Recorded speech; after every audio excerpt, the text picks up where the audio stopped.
Hello. क्या?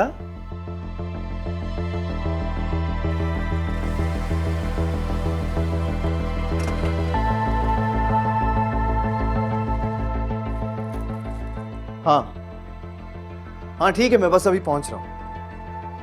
Okay.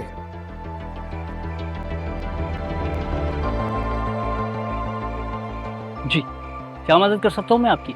मैं खुद को सरेंडर करने के लिए आया हूँ। लेकिन किस जुर्म में? वो तो बहुत जल्द आपको खुद ही पता चल जाएगा, लेकिन फिलहाल मैं इस बात का एतराफ करने के लिए आया हूँ कि गोली मैंने चलाई थी। तुम्हारी जैसी कॉल आई मैं फौरन भागा चला आया। कौन हो सकते हैं ये लोग? जो भी थे सिर्फ और सिर्फ मुझे डराना या धमकाना चाहते थे। तो पुलिस क्यों नहीं पहुंची अभी तक? रास्ते में। निक, तुमने किसी की शक्ल देखी? गाड़ी का मॉडल या गाड़ी का नंबर? नहीं, जैसे ही उन्होंने हवा में फायरिंग शुरू की मैं नीचे छुप गया था। फिर जब ऊपर उठ के देखा तो वो लोग चले गए थे। मैंने फायरिंग हवा में की थी। यानी मारना नहीं चाहते थे? हरगिज नहीं। मैं जुनूनी और गुस्से का तेज जरूर हूं, लेकिन कातिल हरगिज नहीं हूं। हर कातिल कत्ल करने से पहले शायद यही कहता हो। अगर मारना नहीं चाहते थे तो आसमान में यूं ही फायरिंग करने की वजह? गुस्से में था, तभी ये सब कुछ हो गया मुझसे। क्या दुश्मनी है तुम्हारी उसके साथ? आप बहुत बेहतर तरीके से जानते हैं। मैं कुछ नहीं जानता, सीधी तरह बताओ। वो बार बार सोशल मीडिया पे मेरे खिलाफ लिख रहा था कि इन दोनों की डेथ का जिम्मेदार मैं हूं, और मेरे सामने सीना तान के खड़ा हो गया।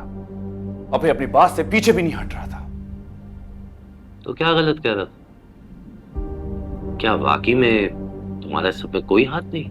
अगर ऐसा होता तो जिस तरह आज मैंने सबके सामने खुद को पेश किया है ना, उस दिन भी कर देता।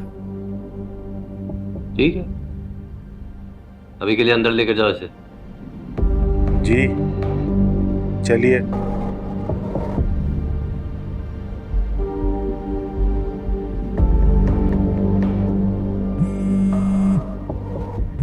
इंस्पेक्टर साहब की कॉल है। जी इंस्पेक्टर साहब। जी मैं ठीक हूँ, बस थोड़ा सा डर गया था। ये कैसे कह सकते हैं आप? जी जी मैं घर पे ही हूँ। ठीक है। ये लोग अभी तक पहुंचे क्यों नहीं? आ रहे हैं, लेकिन क्या? उनको पता चल गया गोली किसने चलाई थी, और उसने एडमिट भी कर लिया। किसने? दाऊद।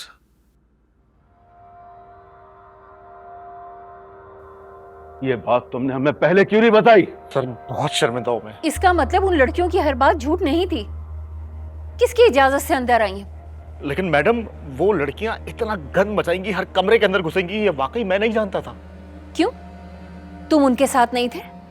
क्या तुमने उनकी कुछ वीडियोस नहीं बनाई? अब ये मत कहना कि उन्होंने तुम्हें मजबूर किया था वीडियोस बनाने के लिए। तुम्हें अंदाजा है तुम्हारी इस हिमाकत की वजह से हम उनके मर्डर केस में इन्वॉल्व हो गए। ये सिला दिया तुमने हमारे भरोसे का। हमारी गैर मौजूदगी में अनजान लोगों को हमारे घर में घुसाकर दुनिया को तमाशे दिखाते रहे। सर वाकई बहुत बड़ी कोताही हो गई है मुझसे सर। मैं वाकई नहीं जानता कि उन लड़कियों का मर्डर किसने किया है। हाँ, एक लम्हा बेवकूफ़ी की मैंने और आपके भरोसे का नाजायज फायदा उठाया मैंने, लेकिन सर मर्डर, ये गुनाह ना मैं सोच सकता हूँ ना मैंने, कि आप तो जानते हैं ना सर मुझे। मैं सिर्फ ये जानता हूं कि पूरा मीडिया हम पे शक कर रहा है। तुम अंधे हो, तुम्हें नजर नहीं आता ये सब कुछ? वाकई बहुत शर्मिंदा हूँ मैं। बस बंद करो प्लीज।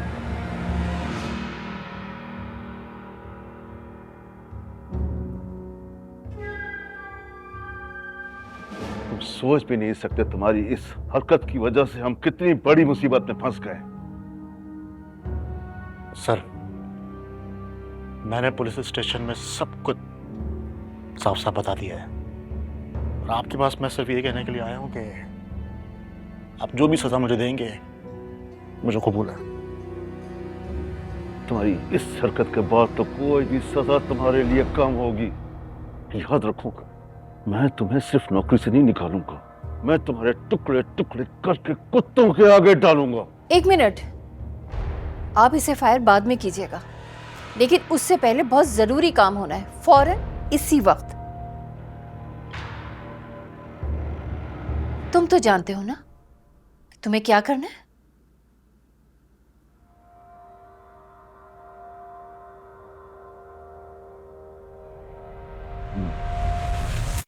लेकिन मुझे समझ नहीं आ रहा कि वो ऐसा क्यों करेगा। कितनी दफा तो बताया मैंने आपको उससे के बारे में, लेकिन आप मेरी बात पे यकीन ही नहीं करते थे।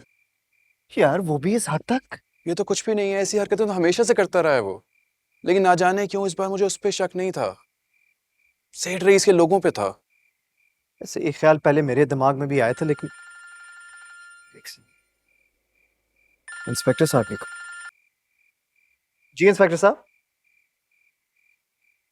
जी जी जी, निक ने मुझे सब बता दिया है। लेकिन मैंने आपको इस सिलसिले में फ़ोन नहीं किया। जी मैं कुछ समझा नहीं। सबसे पहले आप मुझे ये बताएं कि आप पुलिस स्टेशन कितनी जल्दी आ सकते हैं, अकेले? सर आप मुझे बताएं, मैं अभी पहुंच जाता हूं, मगर बात क्या है? दरअसल आपकी खाला ने हमें इजाज़त देकर बिल्कुल ठीक किया। आपकी कज़न की ऑटोप्सी रिपोर्ट की पहली फाइंडिंग्स हमारे पास आ चुकी हैं। क्या है उसमें? वो तफसील तो मैं आपको अभी नहीं बता सकता, लेकिन आप जहाँ भी हैं और जिसके साथ भी हैं, उनको इस बारे में कुछ भी पता नहीं चलना चाहिए। मैं बात सिर्फ आपसे और राशा की वालदा से करना चाहूँगा। अच्छा ठीक है। क्या कह रहे थे? कुछ नहीं, कुछ खास नहीं, बस वही बात जो तुमने अभी बताई थी मुझे थोड़ी देर पहले। खैर मैं चलता हूँ, जैसे ही मुझे कुछ पता चलता है मैं तुम्हें अपडेट करता हूँ, ठीक है? ठीक।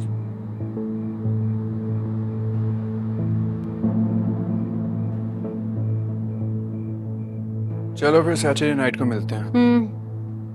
क्या हुआ है, मूड क्यों ऑफ है? कुछ नहीं यार। क्या इंस्टाग्राम लाइव सेशन एंजॉय नहीं किया? किया, लेकिन अब पहली वाली बात नहीं रही। डीएम में किसी ने कुछ कहा? उसमें कौन सी नई बात है? सारा?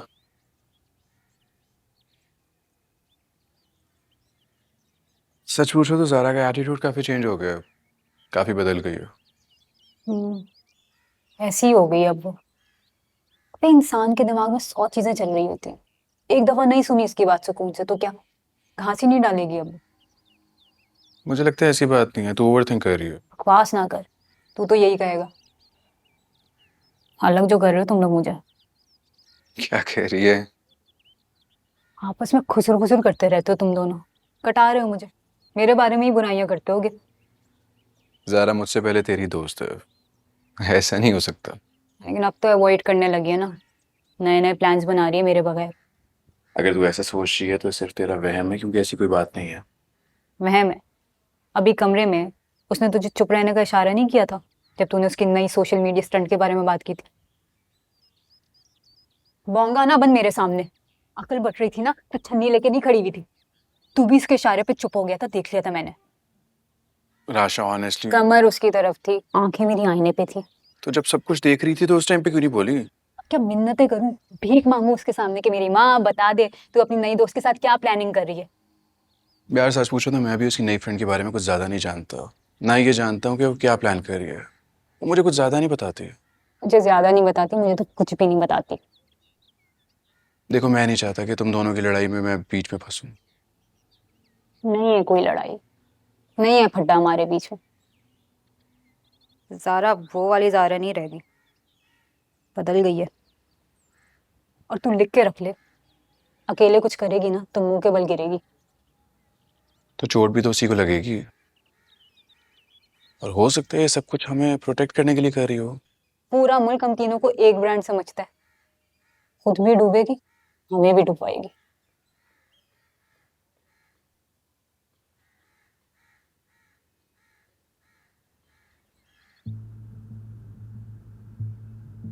आपकी खाला नहीं आई? इस ऑटोप्सी की इजाज़त तो उन्होंने दी थी। I'm sorry सर, वो आ नहीं सकी, लेकिन जो भी बात है आप प्लीज़ मुझे बता दीजिए, मैं उन्हें सब बता दूंगा। ठीक। देखिए माँ साहब, ऑटोप्सी रिपोर्ट की पहली फाइंडिंग से ये तो कंफर्म हो गया है कि ना ज़ारा और ना ही आपकी कज़न के सिस्टम में कोई ड्रग्स मौजूद थी। लेकिन अफसोस के साथ मुझे ये कहना पड़ रहा है कि मेरा अंदाज़ा ठीक था। आपकी कज़न की डेथ नेचुरल कॉजेज से नहीं हुई है, उनको भी मर्डर किया गया है। व्हाट? मर्डर? कैसे? ऑटोप्सी रिपोर्ट अभी मुकम्मल तो नहीं, लेकिन जो भी इंफॉर्मेशन हमें मिली है उससे ये पता चलता है कि डेथ के टाइम राशा की आंखों की रगें फट चुकी थी और उनके मुंह के अंदर से तकिए के रेशे भी मिले। इससे क्या साबित होता है? सफोकेशन। तकिए के इस्तेमाल से उनकी सांस रोकी गई। इंस्पेक्टर साहब, ऐसे कैसे हो सकता है? डॉक्टर ने तो कहा था कि डॉक्टर ये सब बेवकूफ हैं। जरूरी नहीं है कि उनकी कही हुई हर बात सही साबित हो। तो इसका मतलब ये है कि हॉस्पिटल की सिक्योरिटी फुटेज अब तो और ज्यादा जरूरी है। लेकिन जो वीडियो हमारे पास आई उसकी इतनी खराब क्वालिटी थी कि उसमें कुछ भी समझ नहीं आया। खैर, आप एक काम कीजिए, एक बार फिर से अपना बयान लिखवा दीजिए। जी, दोबारा? जी जी जी। लेकिन क्यों? समझे, एक फॉर्मेलिटी है, जरूरी होता है। जी अच्छा, ठीक है। जब मुझे निक का फोन आया और उसने कहा कि राशा को होश आ गया, तो मैंने फौरन अपनी गाड़ी मोड़ी। और निक इस वक्त कहाँ था? निक अपने घर पे था। ओके। फिर उसके बाद मैंने राशा को कॉल की।